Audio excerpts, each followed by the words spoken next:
Hi guys, welcome back to my channel. So April has come and gone and I've already started with my exams, and you know what, I wasn't as focused as I should have been. And the reason why I'm saying this is that throughout me writing my exams, I received my assignment results, and one of my assignments were not marked completely, and that kind of like set me off track a little bit because I couldn't understand. I like selected all, you know, the answers to the questions, and I could not understand like why didn't they mark my assignment completely. And this is like 12 questions that weren't marked. And so here I am, I'm rushing off to UNISA, and I didn't even make it through the door, guys. Like when I got there, the security guard was like, okay, what are you here for? I'm like, okay, no, I need to inquire about my assignment hasn't been marked completely. And she's like, no, they won't be able to help you at the desk, at the front desk. You would have to get into contact with your lecturer. And so what I then did, I rushed up to the computer lab. I got into my emails and I sent my lecturer an email. And you guys, I was just so like kind of like embarrassed and also angry at the same time. I was embarrassed because I forgot that in my tutorial letter they did state that for, I think it was assignment 1. Yeah, this is assignment 1. In assignment 1, from question 1 to 10, and then from question, I think, 29 and 30, those questions, they won't be allocating marks for those questions because that's just basically questions that will allow the lecturer to kind of like get to know you better. So there's really not a right or wrong answer, and I was just so embarrassed about the fact that I kind of like forgot about that. And here I am sitting sending this person an email, and she's like, no, go and read your tutorial letter. In your tutorial letter on page this and this and this is stated, and this is why this is why they didn't allocate marks for those questions. Guys, like, to tell you the truth, I just feel like, no offense to lecturers, I know you guys want to get to know us and stuff like that, but I do not want to I don't want those, you guys trying to get to know us being in the space of things that could have given us marks. Guys, I failed this assignment.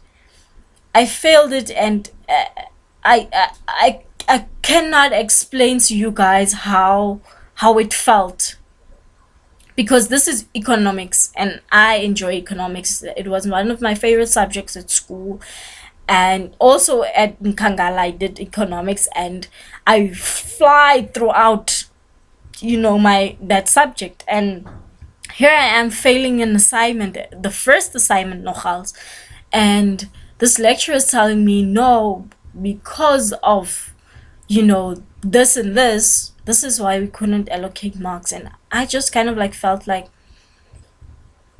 I do not want to put in such hard work and not be rewarded for it. I understand that lecturers want to get to know us, and that is fine. But when it comes to assignments, can we just answer questions that will give us marks? I feel like there's a time and place for everything. And, trying to get to know me, rather let us start a group chat than let's chat over the group chat and we will get to know each other. Leave, assignments for marks that we can accumulate. Please, can we just do that? So that kind of like set me off track, and I'm like also left with 2 of my modules to write, and I'm writing economics. And I saw that with my economics, it's kind of like also a multiple choice kind of like situation, because what I also do before I write my exams, or how I study actually, is I download my previous question papers that UNISA posts online, and I go through those question papers. And what I've kind of like found also in high school, this is also something that they taught us, is that sometimes questions are being repeated from old question papers. So it makes it easier for me because I then know how to answer the questions. And also it also kind of makes it easier to study, because then you know what your focus points are, and you know kind of like how to answer the questions as well, because sometimes it's not like you don't know um how to answer the question. It's just that you you don't know how to put it. You don't know how to put it in such a way that you have the ability to accumulate as much marks as you can. And so that is something that I've learned to do, is to just download your old question papers and go through them, and try and understand the questions that's been asked, and try and understand how to answer those questions as well. And also this kind of like helps me a lot, because I can then like ask someone to explain to me the questions, because sometimes also you find questions are actually so complex, and they actually, it's not because you don't know the answer. You know the answer, is just that you don't really understand the question as much. So that also helps for that, in that perspective as well.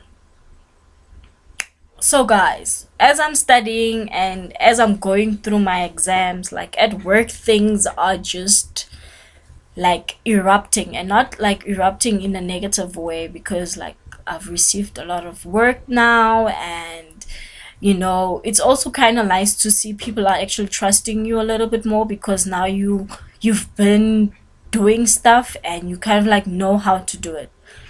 But one thing that I've like picked up in my workplace is that, you know guys, work ethic is so important. How you carry yourself in the office is really important. And there's this particular girl, and I'm not gonna mention her name, but you know how you carry yourself is so important. And when I actually listen to her, because like my office is like kind of like in the center, and I can like hear everyone around me, and I don't even know if they can hear me, but I can hear like everyone around me, and I can hear what they say. And when she exits the room, the things that is said about her makes me realize how important it is to carry yourself in a good manner. And there's certain ways to speak to your colleagues as well. She is just one of those people that you kind of like want to discipline. And sometimes you also like, if you try and discipline her, you just think of like, oh my goodness, she's probably gonna freak out again. It's probably gonna be this huge story and a huge blow up.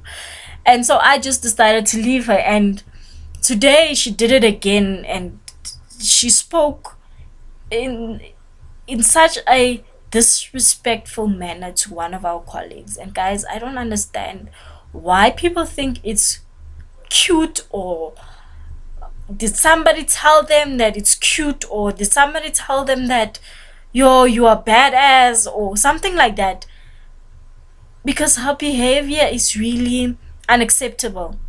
This is your workplace. You need to understand, when you go to work, it's work. It's not a place for you to socialize, to show your personality. You're there to work and get things done. And I couldn't understand, why is this girl doing it. This is like the second time. I've never really paid mind to her. But this past few weeks, I've been actually looking at this girl and seeing how, and actually listening to how she speaks to, and to some of her colleagues. And these are people that are older than us. And guys, come on, we have to have respect for each other. When you go into your work environment, respect is everything. You cannot just speak as if you're talking to a friend. Yes, we can have fun, we can laugh, we can make jokes, but you still need to remember that you are at work, and there's a certain way to carry yourself. And I just I cannot explain to you guys how this really bothers me. And I don't even know, she's that type of person that when you tell her faults, she will be like, "Yeah, I know my faults. There's no reason for you to tell me. I know my flaws. I know." She's that type of person. When you try to help her, she pushes back, and she will like tell you like, "No, I know." Like, she's basically a know it all. That's basically who she is. And it just kind of like shows, because I was kind of like wondering, why hasn't this person moved herself up, and worked her way up? It's because of her attitude.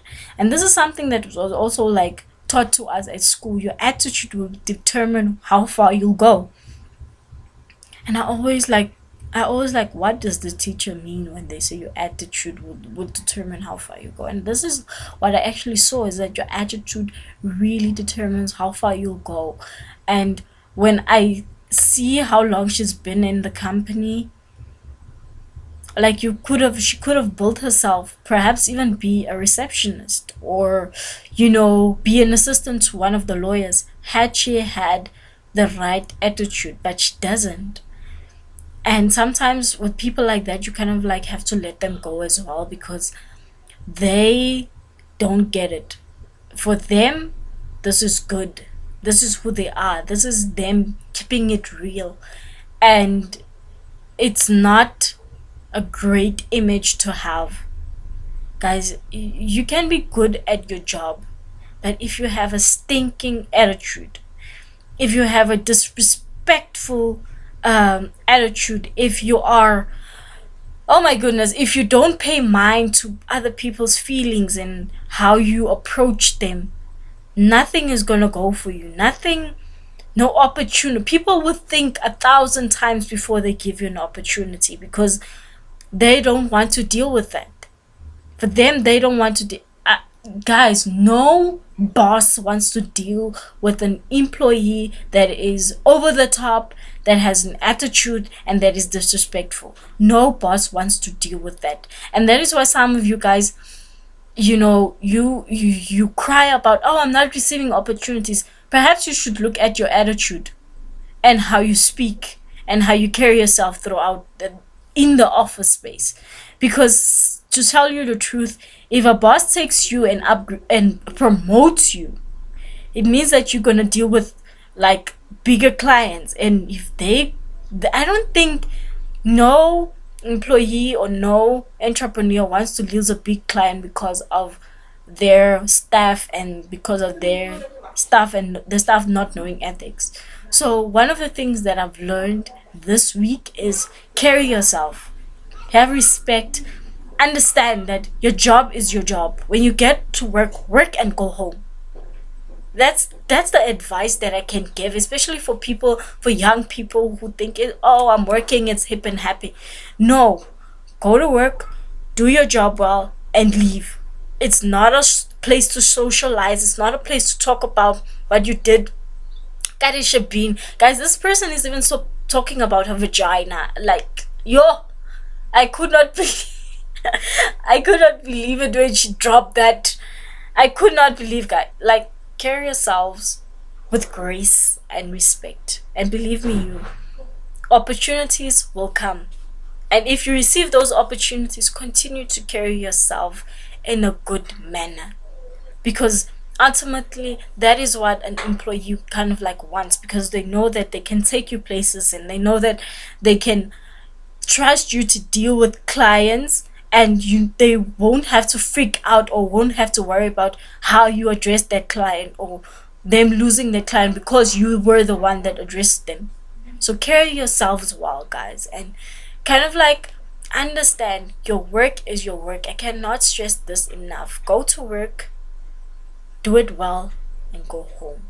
And that is something that like I've learned, and I'm actually grateful that that has been taught onto me by teachers and lecturers. And I just thought that these people are just saying these things because they're old. No, they're saying these things because it matters, and it does have a great impact on your career, and on your environment as well. Because if you have a bad attitude, nobody's going to treat you well. Nobody's going to want to work with you, and at the end of the day then you want to cry and say, oh no, they're discriminating against me, blah blah blah, whilst they're not doing that. They're just simply avoiding you because they don't want to deal with your attitude, and they don't want to deal with all of that mess that you're bringing. So do your job and do it well. And guys, if you don't know anything, ask. This is something that's also very important. A lot of people, that I meet, they must know it all. You can never know it all. There is no person in this world that knows every single thing, and that is why it's so important for us to learn from each other. And that is something that's also important to me, because if I don't know something, I go ask. And most importantly, if I made a mistake, I go to my employer and say, look, I've made this and this mistake.